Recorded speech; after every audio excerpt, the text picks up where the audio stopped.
So, we're going live for the lockdown lift up on Monday afternoon. And today, our topic is if at first you suck, don't give up. And this is coming brought to you by personal experience. Yes. Anyway, I was just doing sort of a little sidebar trying to figure out I have to go pick up some stuff for my dog, but of course Roger's phones are down, which is so fascinating because I can't call anybody. And it's shocking how many times I want to pick up the phone and call somebody, apparently. Anyway, so that's happening. So that's why I'm a minute late. I had to send a note to say, hey, can I still come? But I can't actually call you. So anyway, I'm sure that'll work itself out. So let's talk about this. If at first you suck, don't give up. And by the way, I can see your comments. They're probably about 15 seconds delayed. So definitely make them and I'll pop them up on the screen so you can join the conversation, because I know I am not the only one with these embarrassing stories out there that as we grow and learn our craft, we actually, have to learn, and we all start somewhere. I love Seth, join the conversation, who says, he talks a lot about if you want to be an author, if you want to be a thought creator, show me your bad drafts. Show me the bad work, because we all start off bad, right, at some level. And I'll tell you, oh, do I have experiences? And the reason that this came up was because I got an email today. I think she'd be all right with me sharing that she read one of my blog posts, Deb. And anyway, she loved this blog post, laughed out loud, as did I. And I will be sure to share it in the comments after I'm done this. But essentially, it starts off and it's talking about how would it feel if you were driving in a car and listening to the radio and it's basically dead air. And the dead air is not like there's a problem with the radio signals. It's because the fill-in DJ for talk radio, so it's not even a DJ, like I'm going to play some music and be able to recover from this experience, is so nervous. And so I thought I was so prepared, and I was prepared for about 5 minutes of talk radio, not 2.5 hours of talk radio. And I was actually filling in for Jim Chapman. So if anybody ever heard this and you were a part of it, like hop on the notes, say, because I had friends who couldn't handle it. Because I was really excited, right? Like at the time I was working on Today's Woman on Rogers Television and as a reporter, and I was a columnist, so I was in the media. But I had this experience of this, I just couldn't speak in public very well, apparently, and on air. So anyway, I'm like, hi, this is Allison Graham. I'm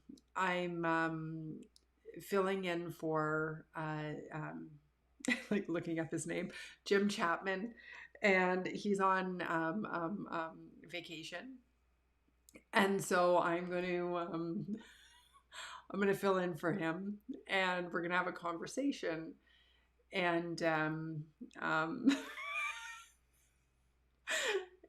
it was so bad. It was so bad. Hi, Harrison. Awesome to have you here with me.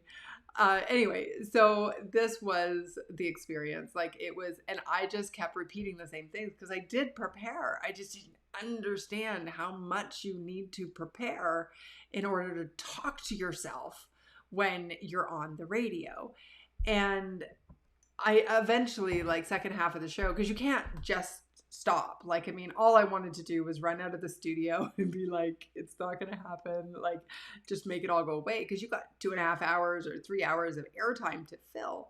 And I remember it was Eating Disorders Awareness Week. And at the time, I was actually the executive director of an eating disorder support center. So, I thought that I would have tons to talk about that because I was so passionate about it and everything. Anyway, of course, I failed miserably. And eventually friends just called and said, Allie, just hang on, keep going. You're going to be okay. You're going to get through it. And thank you to those of you who actually made those calls. Tracy Harper Wilson was one of them. And Sharon, and I don't know what, you went back to your maiden name, but I don't know what your maiden name is now. But anyway, you were two people I know who actually called in and said, it's okay, keep going. So here's the thing. Now, is that my only story? Oh my God. I wish it was. It's not. Oh my God. There's this one guy. Oh, he's so cute. I'm not even going to tell you who he is now that I've said that. And I used to have the biggest crush on him, but oh my God. Because he'd be in, so I used to be really involved in politics, for those of you who didn't know that. And of course, politics back then, like we're talking 2000 and probably 3, I was on the provincial executive. And so because I had that role behind the scenes, they would put, and I was young and I was blonde and I was not the typical old gray-haired, person in the room. They would always put me on stage, but I was really nervous speaking in public. And there's this one guy who I remember his face like so clearly as I came up, and he just looked over at him. He's like, oh, swear word. Why do they keep giving her the microphone? Like, this is unbearable. And he's like bright red for me. Now I'm bright red. He's complaining to his buddy and he's like, oh my God, like they got to stop. Right. Because he was also young and in the same room. Anyway, a few years ago, you may have heard me tell this story, but this guy came up to me and I won't tell you who it was, but just for, people's privacy. Right. And he came up to me and he said, so let me get this straight. You earn your living speaking in front of audiences. And I'm like, yeah. He's like, on stages. And they pay you for that.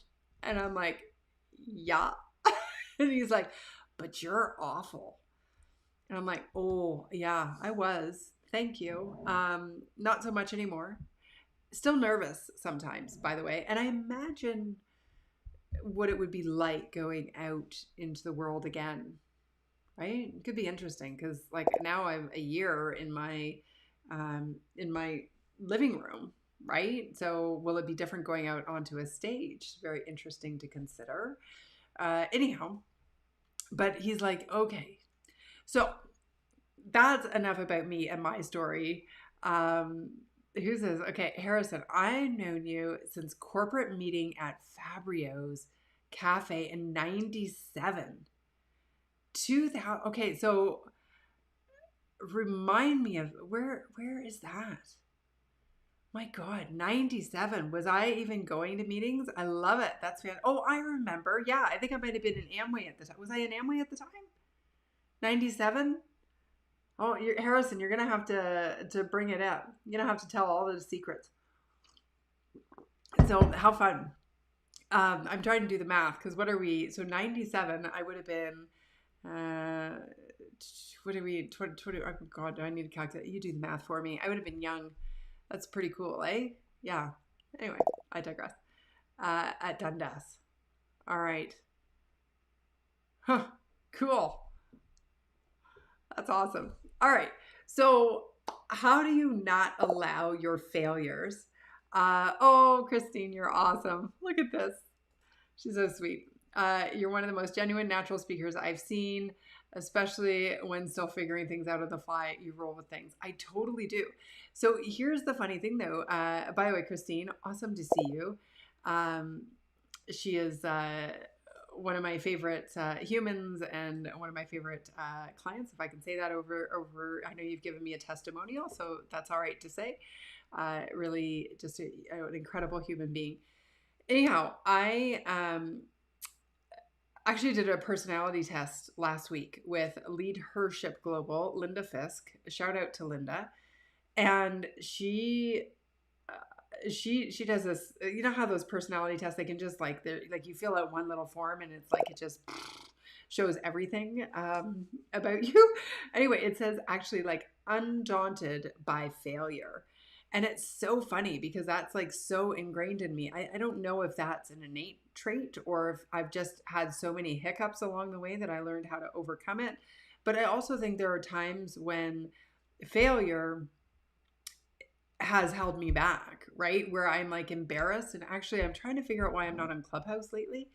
And I think because like a couple times I kind of said things that I was like, was that sort of like, did I come off as not really authentic, or I was trying too hard or whatever? And it sort of tripped me up. But this is why I totally believe in, my framework of situational awareness, self-awareness, and then solution activation. So I'm digging into that self-awareness piece right now. But anyhow, so how do we kind of like have a failure and keep going? So in anticipation for today, I made some notes of some different things that I think are so helpful in separating yourself from the failures. So number one is the failure is not who you are, it's what you did. So I so closely for so long identified with somebody who, when I spoke in public, would, turn bright red, my voice would crack, I would lose my breath, actually, you know what I used to do? I used to try to like trip or drop something or spill water on my way up to the stage so that there was a distraction that made me feel more comfortable. Who does that? I did. I don't do it anymore, but I do. But I was so identified with, I'm going to screw this up. I'm going to say something I'm going to regret. There's that whole saying, there's the speech you give. No, the speech you're going to give, the one you give, and then the one you give on the way home to your steering wheel. And the pain of the steering wheel speech was like riveted me, right? It was what kept me up at night.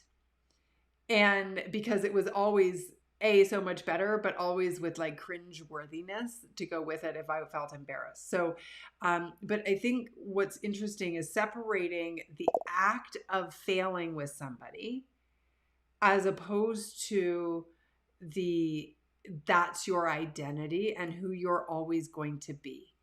I think back to that time, I so wish that I was more like, oh, that was just a thing I did, as opposed to who I am and who I'm going to be identified with forever. The next thing is about perspective. And it's very rarely as bad as you think it is. Okay. And I remember this because another story, it was actually, I think it was Scotiabank who was sponsoring it, because I know there were a lot of Scotia people there. And it was a golf tournament for these charities. And at the time I was writing this column about all the good work people were doing in the community. And I was there, and yes, they were sponsoring it, but nobody was really shedding the light on how incredible Scotiabank was. So I maybe had a couple drinks. Anyway, and I was like really comfortable at this point, like as a columnist, and I was like, at the head table and kind of cool, but I wasn't invited to speak in any way, but I chose to. And I just rambled on and on, uninvited.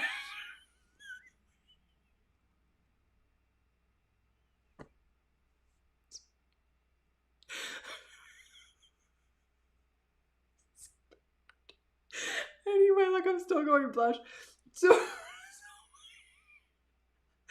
I did it. It was fine. Everybody clapped, whatever. It was awful in my mind. So I left there, and on my way home, I called home, and I was this was many, many hours later. Like I hadn't had any drinks at this point. I was fine. And anyway, I called my mom and dad, and my dad answered the phone, and they'd obviously were already sleeping. And dad was like, oh, okay, well, this is too bad, because I'm like, oh my God, I've embarrassed myself. I don't know like what to do. I did this, and my mom, like I could just see her reaching over the bed and like grabbing the phone out of my dad's hand. And she's like, will you stop getting behind the microphone? And because like I just kept embarrassing myself in my mind. Anyway, about 6 months later, I ran into a guy from Scotia, and he said to me, he said, "You know what? I am so grateful that you stood up and said something so nice about us at the golf tournament, because we've been doing all this and really weren't getting recognized, and it was just, you were so eloquent and kind about what you said." So all this to say is that often when we screw up, it's not as bad as we think it is. So our perspective is often different than what other people's perspective is, right? Like even when I've read at the Basilica, and I have been doing that obviously since COVID, but it's this beautiful church in downtown London. It's huge. It's like such an honor to get to read there. And I remember I tripped over a couple words, or I just wasn't prepared, or I wasn't feeling well or something. And, I said to one of the guys there, I said, "Oh, I'm so embarrassed about today. Like, I feel really bad that I really sucked." And he said, "Allison," he said, "I think your perception is off." Because when somebody gets up and they do an okay job, people are like, "Oh, okay, they did an okay job." They don't think you sucked. And so I think that's so important in our perspective, to recognize that it's probably not as bad as we're making it up in our mind. And I mean, this is how many years later? Like that would have been 2004 that golf tournament situation happened, and I'm still blushing over it, right? Uh, by the way, for those of you who don't know me, I actually earned my living as a public speaker. I actually did the radio for, I think we figured out it was 8 years, where I did a 12-minute segment on global news every week. Every Tuesday morning, it was the business lessons from the headlines. So, if I would have given up on ever being on the radio, I never would have had that experience. If I would have given up on speaking through those fumbles, through those worst times, I never would be earning my living and loving the work I do today, right? Obviously, right? That's the whole point. Like if at first you suck, like you have to suck in order to get good. Okay, so two things. Failure is not who you are. It is what you did. It's probably not as bad as you think it is.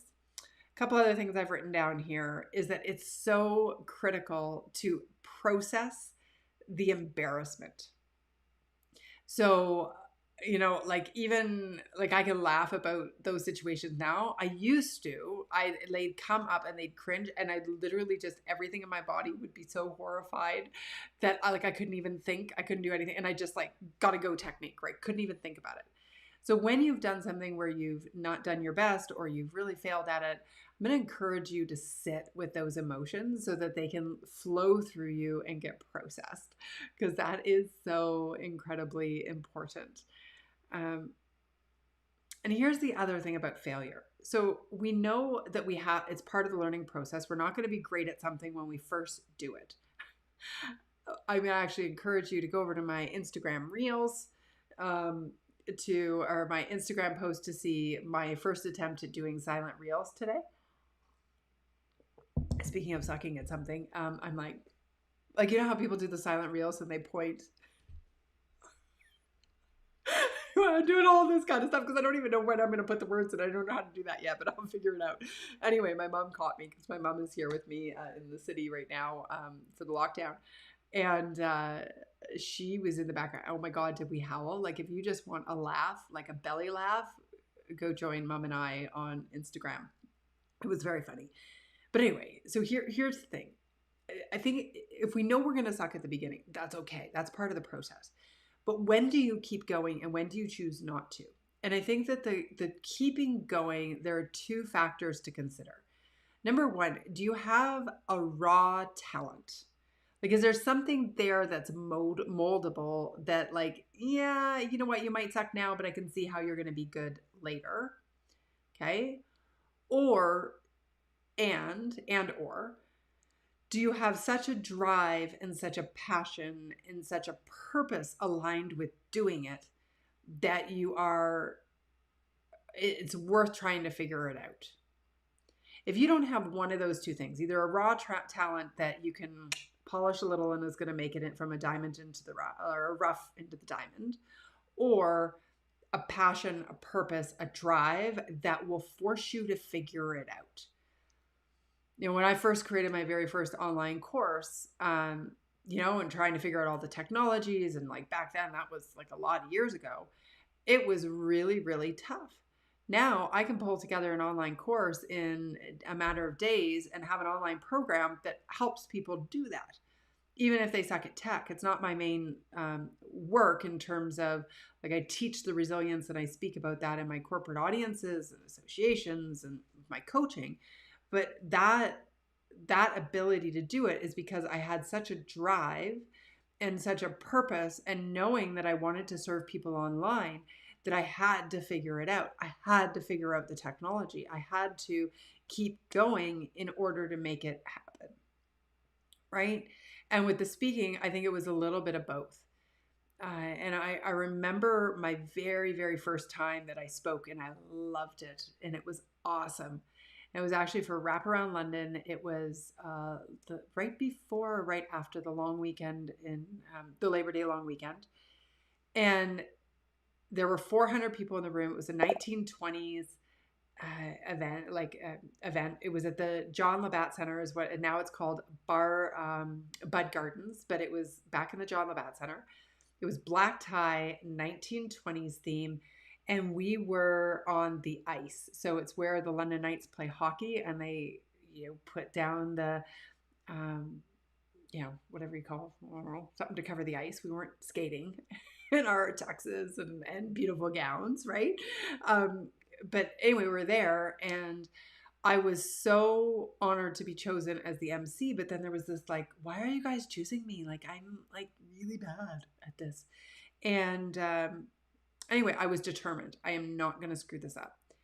And so there were a couple of things that helped me, 3 things. And actually, I wrote about it in my business cards to business relationships book. And I talked about the fact that you need preparation, perspective, and practice.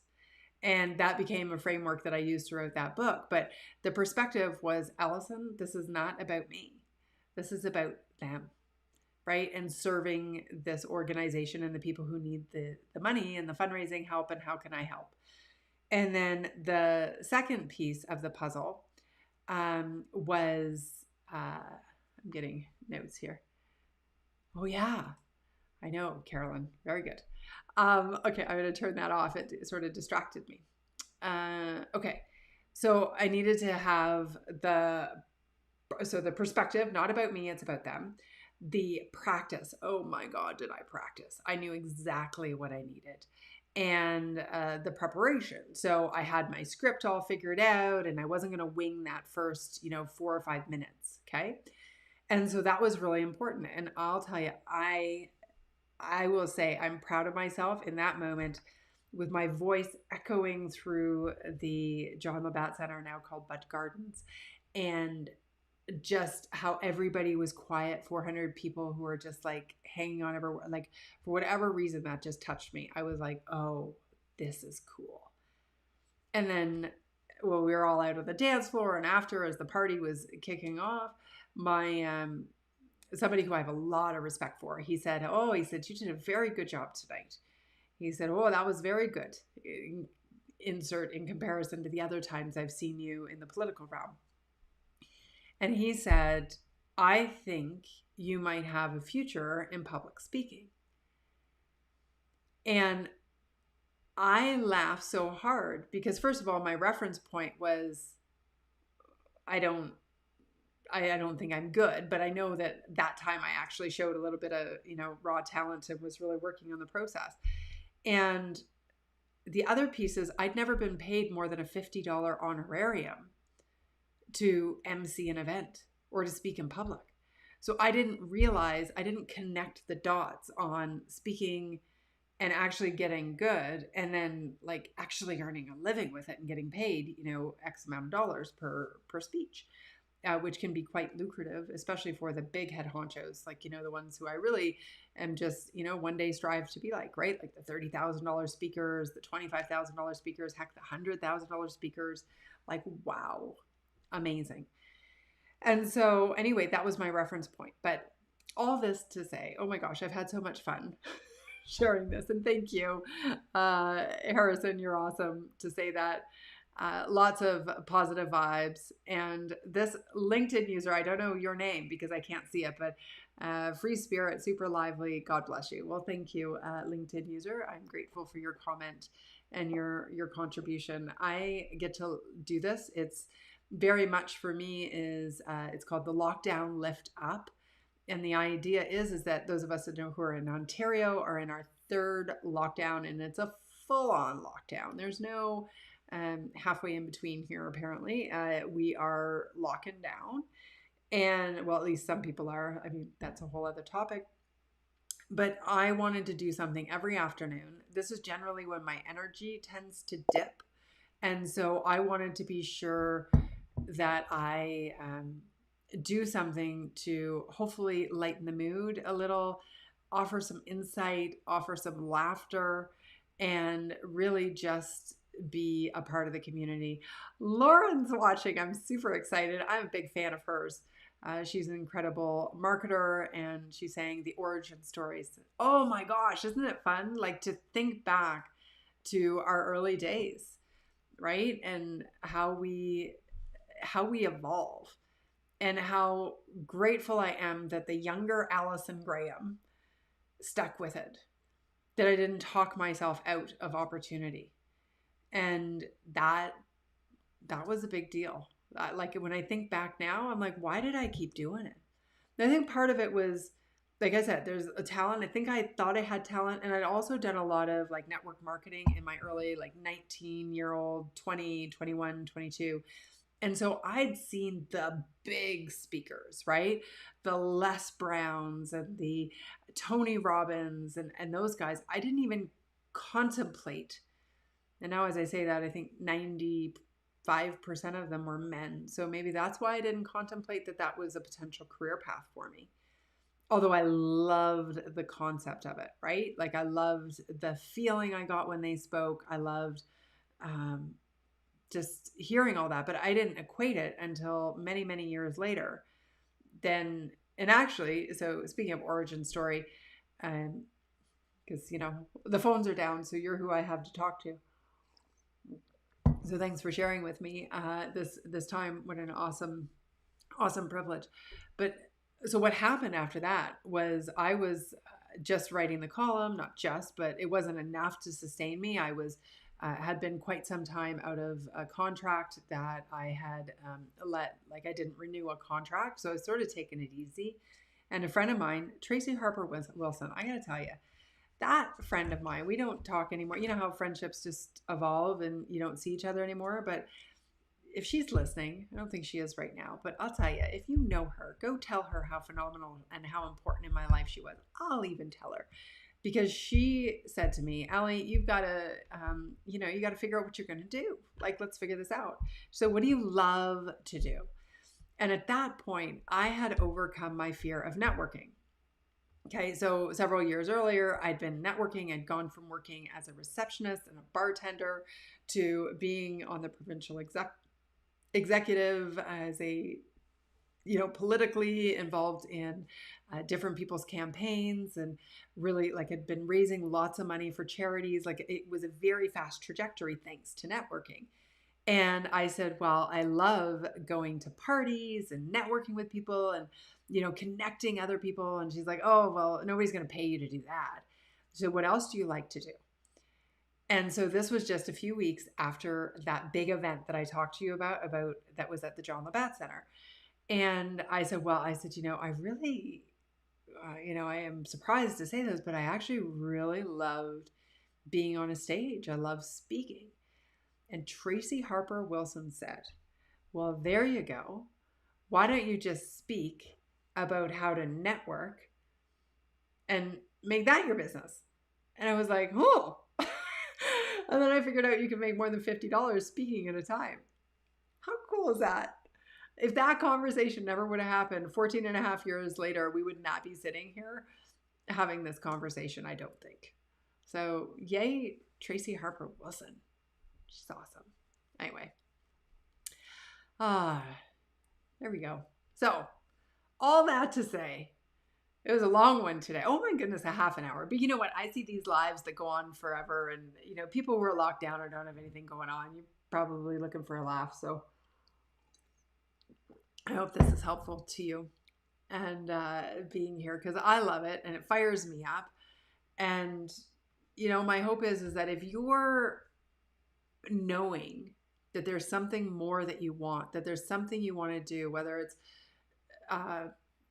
just getting that big promotion at the company you work for, or whether it's taking on that new role in your business, or doing an online program, or sharing your content, like whatever it is, and you're like, I don't think I'm good enough, I'm going to encourage you, get out there, do it, put in the reps, and know that you are get it. Oh, look, and so Deb's here, which is awesome, because Deb is the one who inspired this topic, because she read my blog post that I had totally forgot I wrote, and I laughed so hard thinking about that initial radio call that I literally, like, I was just in hysterics. Like, it was awesome. And so thank you, because she's just like checking out my blog, and because we had a great chance to chat last week, so that was great. Anyway, so that's what this is about, is just a little lighthearted lift up for the lockdown. And if you have topic areas you think I should cover, if you ever want to come on and be a guest, you are more than welcome to be a guest as well. I can bring in interviewers, and just love talking with you. Thank you so much.